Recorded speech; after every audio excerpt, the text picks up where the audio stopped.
Hello दोस्तों, आज हम क्लास 10th एनसीईआरटी बुक प्रश्नावली 1.3 का सॉल्यूशन करने जा रहे हैं।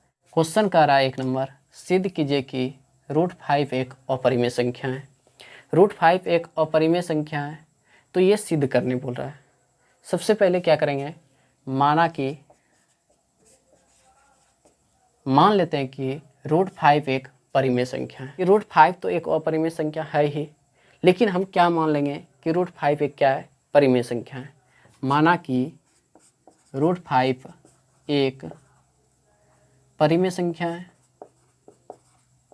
परिमेय संख्या है। जब परिमेय संख्या होता है दोस्तों तो उसको हम P/Q के रूप में लिख सकते हैं। जो परिमेय संख्या होता है उसे हम P/Q के रूप में लिख सकते हैं। तो √5 बराबर P/Q।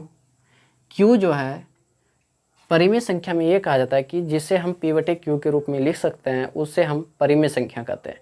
और Q जो है वो 0 के बराबर नहीं होना चाहिए। तो यहाँ पर लिखेंगे दोस्तों Q नॉट इक्वल टू 0, क्योंकि Q 0 के बराबर नहीं होना चाहिए। तो दोस्तों हम जानते हैं कि P और Q क्या है, पूर्णांक है।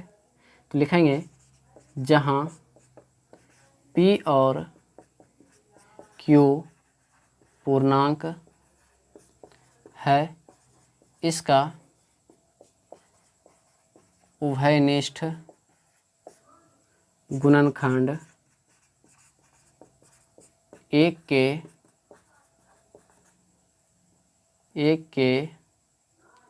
अतिरिक्त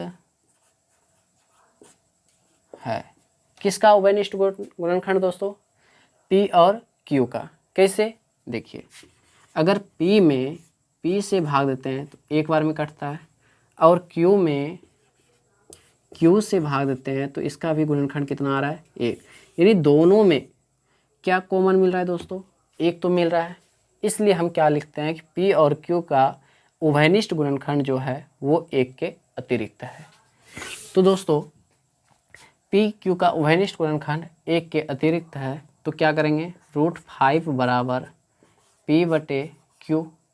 इसके नीचे में नहीं कुछ है तो 1 क्रॉस मल्टीप्लाई गुना करेंगे। जब क्रॉस मल्टीप्लाई गुना करेंगे, √5 को Q के साथ में गुना करेंगे तो √5Q बराबर क्या होगा, P गुना 1 P होगा। अब क्या करेंगे, दोनों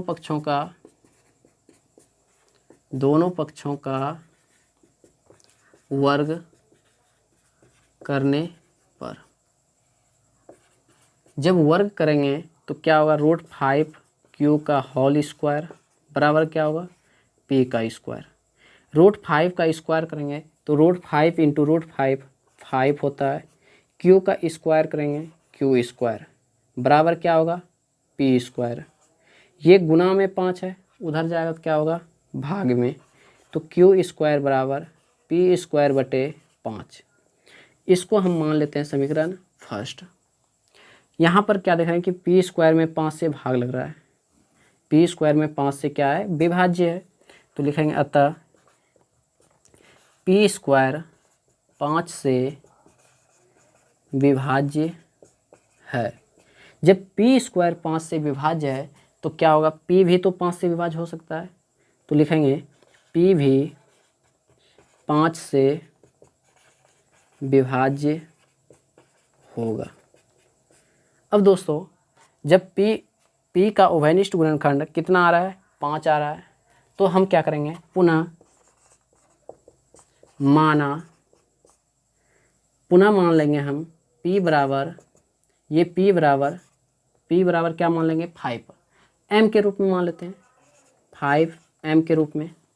P बराबर क्या मान लिए, 5 M के रूप में। तो P जहाँ पे है वहाँ पे क्या रख देंगे, P का मान हम समीकरण फर्स्ट में रखते हैं। P का मान कहाँ रखेंगे, समीकरण फर्स्ट में। तो दोस्तों जब P का मान हम समीकरण फर्स्ट में रखेंगे तो क्या होगा, Q स्क्वायर बराबर P के जगह पे हम क्या लिख सकते हैं, 5M का स्क्वायर लिख सकते हैं। यानी P के जगह पे हम क्या लिख सकते हैं, 5M। तो लिख सकते हैं 5M का होल स्क्वायर बटे में कितना है दोस्तों, 5 है। तो 5 देते हैं। Q का स्क्वायर तो रहेगा बराबर 5 का स्क्वायर 25 m का स्क्वायर m स्क्वायर बटे में 5। ये 5 से 5 बार में कट सकता है 5। बचा क्या, क्यू स्क्वायर बराबर 5 m का स्क्वायर। ये 5 गुना में है, इधर आएगा तो क्या होगा भाग में। तो m स्क्वायर बराबर क्या होगा दोस्तों, क्यू स्क्वायर बटे 5। यहाँ पर हम देख रहे हैं दोस्तों कि क्यू स्क्वायर में 5 से भाग लग रहा है। जब क्यू स्क्वायर में 5 से भाग लग रहा है तो इसको मानते हैं समीकरण सेकेंड। तो यहाँ पर हम क्या देख रहे हैं कि 5 से भाग लग रहा है किसमें, क्यू स्क्वायर में। तो लिखेंगे अतः क्यू स्क्वायर 5 से विभाज्य है। तो क्या होगा, क्यू भी तो 5 से विभाज्य हो सकता है। लिखेंगे क्यू भी 5 से विभाज्य है, विभाज्य होगा। जब क्यू भी विभाज्य होगा, अब यहाँ पर देख रहे हैं क्या दोस्तों कि यहाँ पर P और Q का उभयनिष्ठ गुणनखंड 1 आ रहा था, और यहाँ पर अभी हम P और Q का उभयनिष्ठ गुणनखंड कितना आ रहा है, 5 के रूप में आ रहा है। तो ये दोनों तो विरोध हो रहा है। तो लिखेंगे अतः समीकरण 1 किससे, समीकरण 1 और 2 से, 1 और 2 से निष्कर्ष निकलता है कि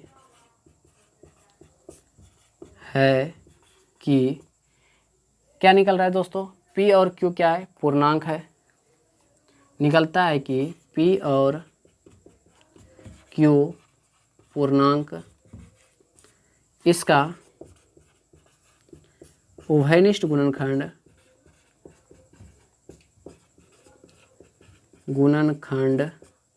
दोस्तों, P और Q का उभयनिष्ठ गुणनखंड यहाँ पर 1 आ रहा था, लेकिन यहाँ पर कितना आ रहा है, उभयनिष्ठ गुणनखंड P और Q का 5 आ रहा है।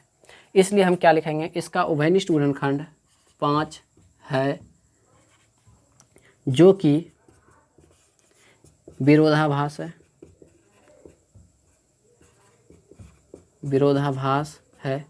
क्यों लिखे विरोधाभास दोस्तों, क्योंकि P और Q का उभयनिष्ठ गुणनखंड यहाँ 1 आ रहा था, यहाँ 5 आ रहा है, इसलिए ये विरोधाभास है। इसलिए हम जो माने थे क्या, √5 एक परिमेय संख्या, ये तो हमारी मान्यता गलत हो गई है। तो लिखेंगे इसलिए हमारी मान्यता गलत साबित हुई। तो हम क्या माने थे दोस्तों, √5 एक परिमेय संख्या है, लेकिन यहाँ पर जब हम जो माने थे ये तो गलत साबित हो गया। तो हम क्या लिख सकते हैं दोस्तों, √5 एक क्या है, अपरिमेय संख्या है। इसलिए √5 एक अपरिमेय संख्या है, यही आंसर है। चलिए दोस्तों अगला क्वेश्चन देखते हैं। क्वेश्चन है 2 नंबर का, सिद्ध कीजिए कि 3 + 2 √5 एक अपरिमेय संख्या है। क्या ये तो पता है कि 3 + 2 √5 एक अपरिमेय संख्या है ही, लेकिन ये सिद्ध करने के लिए बोल रहा है। तो क्या लिखेंगे, हम मान लेते हैं कि 3 + 2 √5 जो है एक परिमेय संख्या है, मान लेते हैं। तो लिखेंगे माना कि 3 + 2 √5 एक क्या है, परिमेय संख्या, परिमेय संख्या है। 3 + 2 √5 एक क्या है, परिमेय संख्या है। तो परिमेय संख्या है तो इसको हम P/Q के रूप में लिख सकते हैं। तो लिखेंगे 3 + 2 √5 बराबर P/Q। Q जो है परिमेय संख्या कब होता है, जब Q जो है 0 के बराबर नहीं होता है। तो Q जो है Q ≠ लिख सकते हैं 0, जहाँ PQ क्या है, पूर्णांक है। तो लिखेंगे जहाँ P और Q पूर्णांक है, इसका जो उभयनिष्ठ गुणनखंड है P और Q का, वो 1 के अतिरिक्त है। P और Q का उभयनिष्ठ गुणनखंड 1 के अतिरिक्त है। जब P और Q का ओवेनिष्ट गुणनखंड 1 के अतिरिक्त है तो हम क्या लिखेंगे दोस्तों, 3 + 2√5 बराबर P/Q। ये प्लस में 3 है, बराबर के उस साइड जाएगा तो क्या होगा, माइनस में। 2 + √5 बराबर P/Q, ये प्लस में था, बराबर के उस साइड में जाएगा तो क्या होगा, माइनस में 3। इसके नीचे में नए कुछ है तो क्या है, 1 तो है। तो 2√5 बराबर एलसीएम लेंगे, Q और 1 का एलसीएम होगा Q। Q और 1 का जब एलसीएम हो गया Q, तो Q से Q में भाग देंगे, एक बार में भाग लगता है। 1 गुना P करेंगे, P होगा, माइनस है तो माइनस, 1 से भाग देंगे Q में तो Q बार में कटता है, Q गुना 3 तो 3Q। अब ये तो गुना में 2, ये गुना में 2, उधर जाएगा तो क्या होगा, भाग में। तो लिखेंगे √5 बराबर P - 3Q बटे में, ये गुना में था, उधर जाएगा तो क्या होगा, भाग में, 2Q। इसको मानते हैं समीकरण फर्स्ट।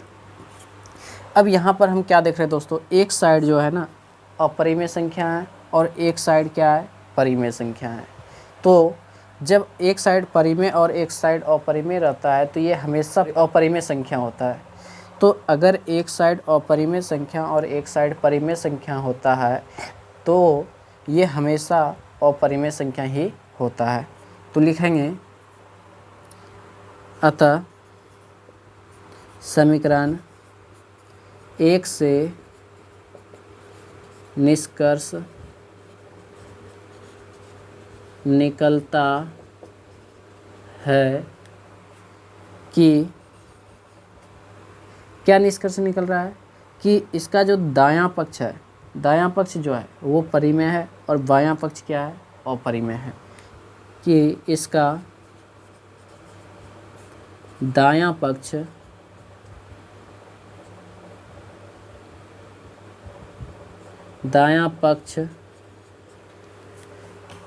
क्या है दोस्तों, परिमेय संख्या है, परिमेय संख्या,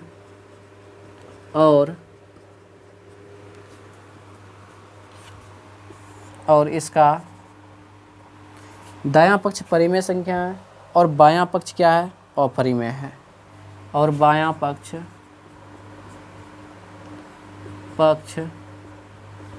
अपरिमेय संख्या है। इसलिए जो हम माने थे 3 + 2√5 एक परिमेय संख्या माने थे, तो ये तो गलत हो गया। तो क्या लिखेंगे दोस्तों, बायां पक्ष अपरिमेय संख्या है, इसलिए हमारी मान्यता गलत